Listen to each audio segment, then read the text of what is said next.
What's up, guys? So yesterday I made a video on the IQ saw.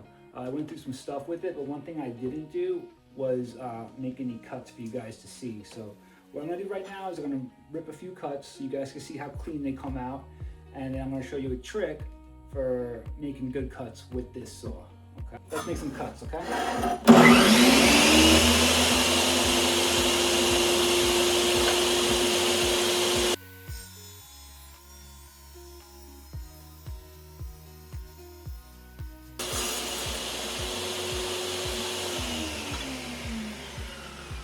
Okay, so that's your first cut, okay?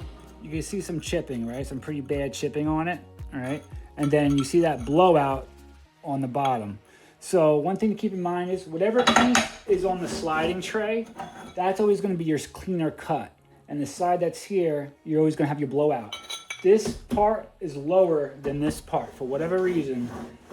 So the piece that's on the sliding tray has more support. If you want to avoid the blowout, this is what you do. Unfortunately, you have to draw your line, okay? So let's say we want to make that cut.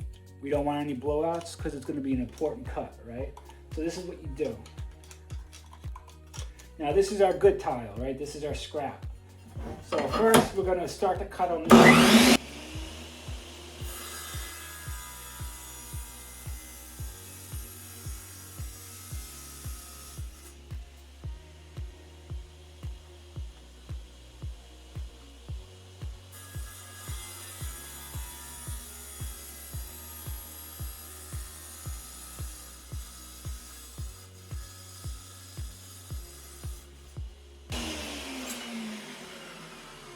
Okay, so no blowout, okay, no blowouts. So what I had to do was, draw my line so I have something to follow, and I cut through a little bit on this side first, then I flip it and finish the cut. I'm avoiding having the blade come through the corner, all right?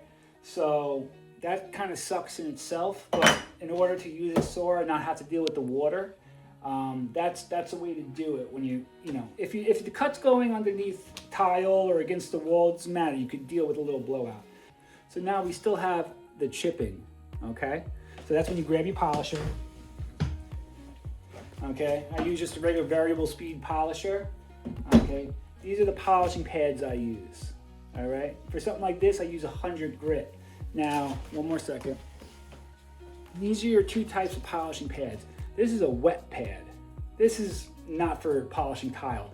These wet pads that you see all over Amazon, they're good for polishing real stone, like real marble and stuff like that with water. It takes a lot longer, but you do get a clean finish, but they take forever. What you want are the wet dry pads that look like this. There's like little sections of sandpaper, and these are very aggressive. It's basically like sandpaper, right? They last a long time though. Again, these are from Amazon, they're nothing special. But, for something like this, I use 100 grit because they're so aggressive. So there's our chipping, right? You can see that.